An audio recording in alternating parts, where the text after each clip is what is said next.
keluarnya roh dari jasad. Tapi jasadnya nggak meninggal, jasad Nabi tidak mati. Baru jasadnya syuhada saja masih hidup. Sayyidina Hamzah radhiyallahu taala anhu setelah 40 tahun kuburannya digali karena mau dibuat jalur perairan, dipindah. Ada salah satu alat gali yang kena tubuhnya, jenazahnya. Setelah 40 tahun masih mengucurkan darah segar. Setelah 40 tahun masih mengucurkan darah segar. Itu paman Nabi dan sahabat Nabi. Sama Allah dimuliakan seperti itu. Apalagi Nabi Muhammad sallallahu alaihi wasallam. Di dalam Al-Quran jelas disebutkan orang-orang yang meninggal di jalan Allah. Jangan kamu kira mereka meninggal. Justru Allah juga ngomong gak boleh mengira beliau-beliau meninggal. Bahkan yang ngasih nama hidup itu bukan saya. Yang ngasih nama hidup itu bukan ulama. Yang ngasih nama hidup itu bukan Nabi Muhammad SAW, tapi Allah sendiri yang mengatakan bal ahya, mereka itu sungguh hidup di sisi Allah subhanahu wa ta'ala yurzakun. Dan bukan cuma hidup, ada yang hidup gak dapat rezeki, tapi ini hidup yurzakun, terus diberi rezeki oleh Allah subhanahu wa ta'ala.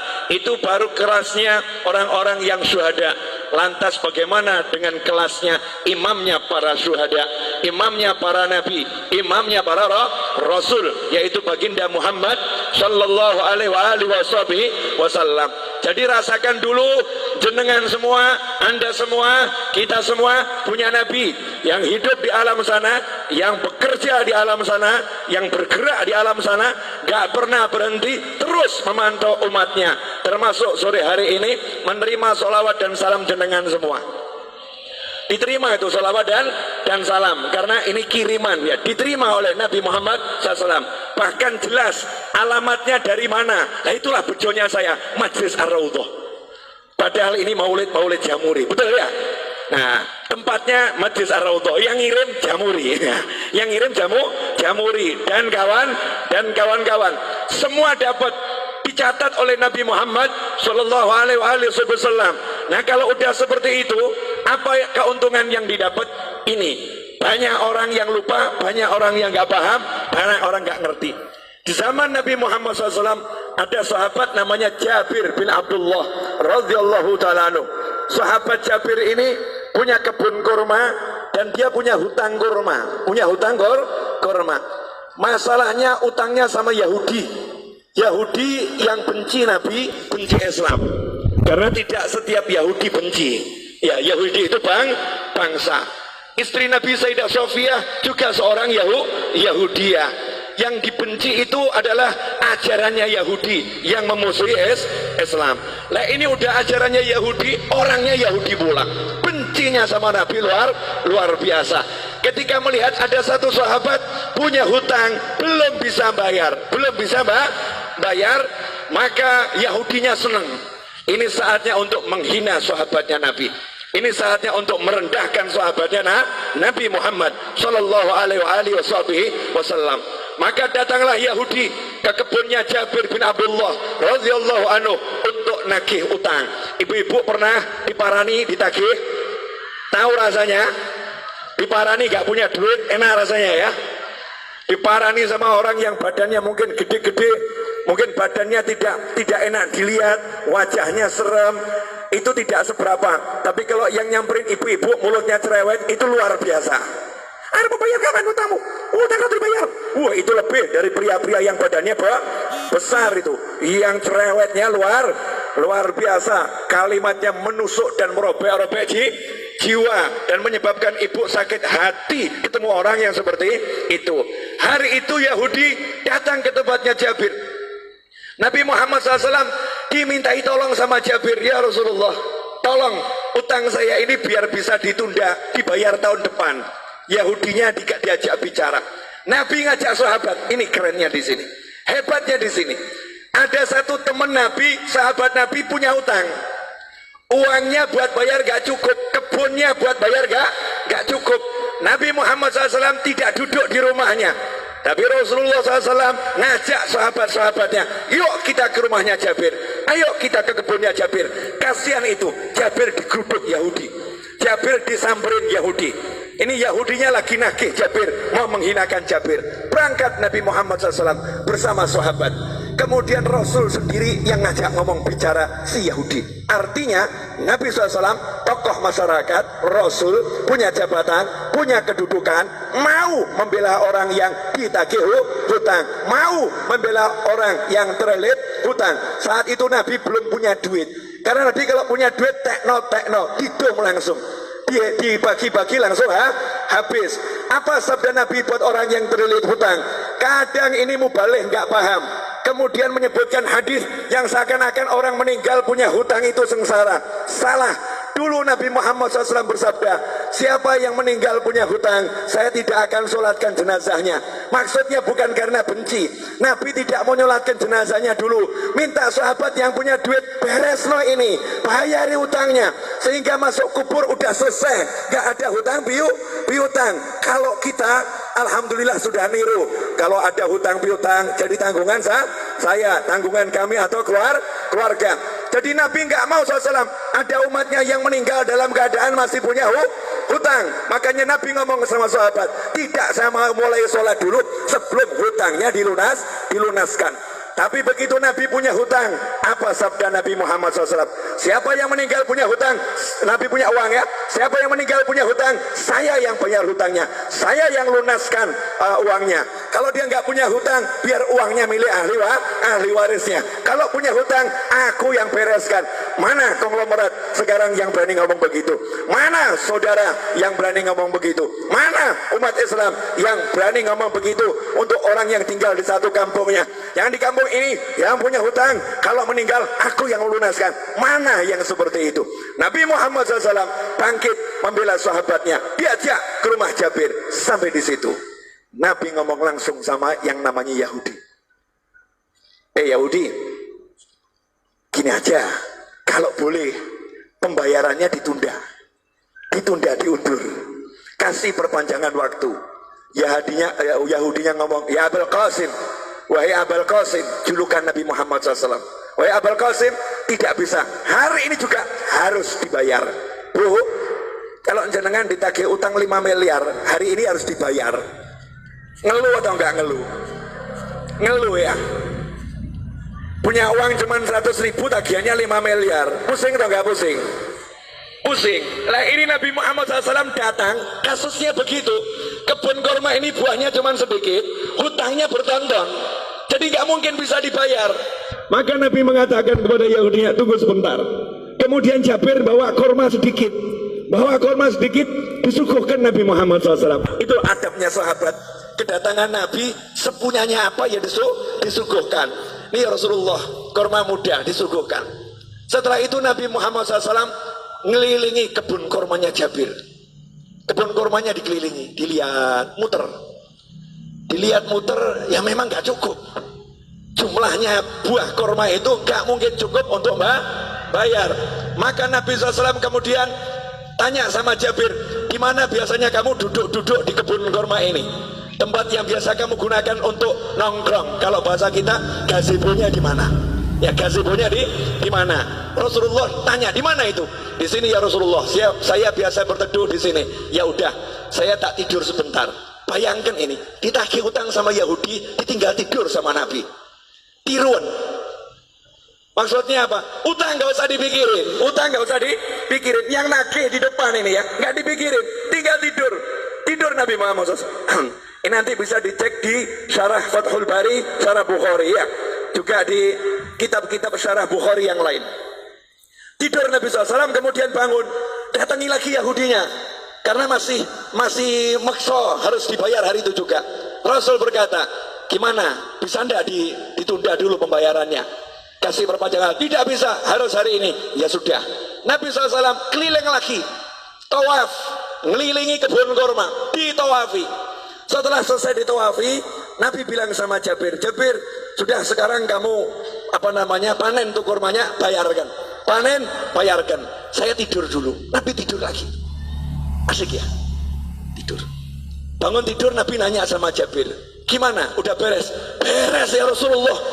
itu hutangnya kurma lunas semua. Bahkan ini kurma saya nggak berkurang, panennya lebih banyak dari panen bertahun-tahun ini nggak masuk akal ya Rasulullah. Disitulah Nabi bersabda, asyhadu anni Rasulullah, aku bersaksi aku adalah Rasulullah. Kalau bahasa kita, saya Nabi, saya Rasul. Rasulullah bangga dengan kerasulannya. Aku bersaksi aku adalah Rasulullah. Shallu ala Nabi, Allahumma shalli alaihi. Pelajarannya apa? Pelajarannya banyak, tapi saya mau garis bawahi satu. Nah, kamu kalau ada masalah, nabimu mau buang. Kamu punya masalah, nabimu kamu singkirkan. Kamu punya masalah seperti nggak punya nabi. Sahabat ada masalah punya nabi. Sahabat ada masalah tahu punya rasul. Makanya yang ngomong sama nabinya, ngomong sama rasulnya. Nah, kalau sudah jadi sahabatnya nabi, jadi temannya nabi SAW, kalau punya masalah nabi selesaikan. Nah, kenapa kita sekarang ada masalah nggak selesai-selesai, nggak pernah menjadikan Nabi sebagai teman, nggak pernah menjadikan Nabi sebagai sahabat. Beda dengan para kiai dan habib-habib tempo dulu. Habib dan kiai tempo dulu itu tidak pernah mengajarkan pakailah pakaian dengan tangan kanan, melepas dengan tangan kiri. Nggak seperti itu. Tapi para habib dan para kiai ngajari pakailah pakaian, bayangkan gimana Nabi pakai pakaian. Nabi kalau pakai pakaian tuh kamu bayangkan dulu. Nabi kalau pakai pakaian tangan kanan dulu, kalau melepas tangan kirinya. Rasulullah SAW kalau pakai sandal kaki kanan, kalau melepas kaki kiri. Bukan masalah kanan kirinya, tapi suruh bayangkan nabinya, suruh bayangkan rasulnya Muhammad Shallallahu Alaihi Wasallam. Nah, kalau kita udah seperti itu, jalan kita bayangkan gimana Rasulullah pakai sandal, kemudian jalan kita bayangkan bagaimana Rasulullah berjalan, duduk kita bayangkan bagaimana Rasulullah dulu SAW. Maka kalau kita punya hajat, ada masalah, tinggal ngomong, Kanjeng Nabi pengen beli rumah nggak punya duit, ngomong loh. Kamu kira ini semua jadi begini karena saya punya duit? Enggak. Tapi gara-gara saya rajin ngomong, ya Rasulullah, cucumu yang agak nyebelin di Solo ini, banyak dosanya, banyak salahnya, punya utang banyak, punya hajat banyak. Please, mintakan sama Allah, lunaskan. Mintakan sama Allah, selesaikan. Mintakan sama Allah. Lah kalau Jabir sahabat, Jabir itu sahabat, Nabi datang ngurusi. Masa saya cucunya nggak diurusi? Nggak mungkin. Masa saya cucunya nggak diurusin? Nggak mungkin. Lantas bagaimana dengan Anda? Beb, saya bukan cucu Nabi. Tenang, Anda semua bisa jadi saudara Nabi Muhammad SAW. Rasul dalam hadis mengatakan, sungguh saya kangen sama saudara saya. Maka sahabat ngomong, ya Rasulullah, kan kami ada di sini, kami saudaramu, kok dicari? Kenapa? Saya nggak cari kalian, kalian sahabat saya, bukan saudara saya. Lantas siapa saudaramu ya Rasulullah SAW? Orang-orang yang lahir nanti belum pernah lihat saya, tapi percaya sama saya, iman sama saya, bahkan rela kehilangan harta dan keluarganya demi sekali melihat saya. Itulah saudara-saudara saya. Saya kangen pengen melihat beliau-beliau itu. Bayangkan, Nabi belum pernah ketemu kita, wujud kita belum ada, sudah dikangeni, dikangeni. Lah kalau kita sekarang bisa kangen sama Nabi dengan baca sholawat berjanji, maulid tiba, kemudian burda, simtudurar dan semisalnya, kita sholawatan sama kangen, berarti kita jadi kelompok saudara Nabi Muhammad SAW. Dan saudara sama saudara itu pasti saling membela, pasti saling mendukung. Kalau udah begitu, kamu punya masalah, insya Allah nggak punya masalah. Saya punya masalah, insya Allah nggak punya masalah. Kenapa? Yang turun tangan langsung Nabi Muhammad Shallallahu Alaihi Wasallam, yang menyelesaikan langsung Rasulullah SAW. Nah, biar Rasul mau turun tangan, biar Rasul mau menyelesaikan, saya kasih tip satu, gak usah banyak-banyak. Mau Bu? Wani biro. Ya karena ini urusannya urusan masalah. Banyak orang zaman sekarang kan penuh masalah, bingung solusi. Gampang. Ilmunya orang tua. Pegang tasbih, baca nariyah 4.444 kali. Pegang tasbih, baca munjiah 1.000 kali. Solawat, pegang solawat. Solawatin masalahmu. Ada orang ngomong, Beb, ini kan urusan dunia. Masa solawat dipakai urusan dunia? Loh, kamu tuh masa urusan dunia mau pakai apa kalau nggak pakai takwa? Urusan dunia itu diraih dengan takwa. Kamu punya hajat pengen kabul harus doa. Doa nggak pakai sholawat nggak diterima sama Allah. Sehebat apapun orangnya doa nggak pakai sholawat nggak diterima sama Allah Subhanahu wa Ta'ala. Sehebat apapun orangnya sholat nggak pakai sholawat nggak diterima sholatnya oleh Allah Subhanahu wa Ta'ala. Sehebat apapun orang khutbah Jumat nggak pakai sholawat nggak diterima oleh Allah Subhanahu wa Ta'ala. Kalau hidupmu nggak ada sholawat nggak diterima oleh Allah Subhanahu wa Ta'ala. Dan kalau kamu hanya ingat Allah nggak mau ingat Nabi Muhammad SAW, Islammu ditolak oleh Allah Subhanahu wa Ta'ala. Sebelum minta apapun suruh mengedepankan Allah Rasulullah, Allah Rasulullah. Dalam sholawat sudah ada semuanya. Allahumma sholli, Allahumma sholli. Sholawat itu nyebut Allah, nyebut Nabi Muhammad SAW. Nah setelah kita banyak sholawat, awali doa dengan sholawat, betul? Setelah kita banyak sholawat baru ngomong, ya Allah ini loh hajat saya, ini loh masalah saya, selesai. Makanya orang dulu ngajari begitu. Cuman ibu-ibu pokil. Tahu pokil bu? Curang. Ya, merekayasa sholawat, kemudian mencurangi sholawat. Nariyah 4.444 kali dibaca berjamaah, satu orang ambil 5 jagung, 10 jagung. Saya nggak bicara fadilah. Kalau fadilah luar biasa, fadilahnya luar biasa. Kemudian protes sama kiainya, sama habibnya, sama gurunya. Saya udah baca nariyah berjamaah, tapi hajat kok nggak kabul-kabul. Habibnya jawab kabul, cuman kabulnya juga berjamaah, jadi dicicil saudara-saudara. Kabulnya dicicil, diangsur. Kalau pengen kabulnya cespleng, ya kamu sisakan waktu khusus. Minta izin sama suamimu. Ya, suami kamu butuh mobil, butuh rumah, butuh utang lunas. Iya, dah kamu urus anak-anak, aku izin ngurung diri di kamar 5 jam. Jangan diganggu. Ngapain? Mau nariyah. Pegang tasbih, baca nariyah 4.444 kali. Setelah itu keluar ngomong sama suami, jangan kamu pikir lunas hutangmu. Niru Nabi tidur. Nabi tidur, dah silahkan pergi kerja, gak usah dipikir. Main-main sama anak, gak usah dipikir, lunas. Suaminya nanya, lunas piye? Duit kono, tenang, Nabi yang bereskan. Lah caranya piye? Ojo takut aku. Caranya gimana? Jangan tanya saya. Janji Allah wa yarzuqhu min haitsu la yahtasib. Allah akan kasih rezeki dari arah yang enggak pernah diduga. Itu kalau kita pegangan sholawat. Dan tidak mungkin sia-sia orang yang berpegang sholawat. Lah sayangnya kita sukanya susah.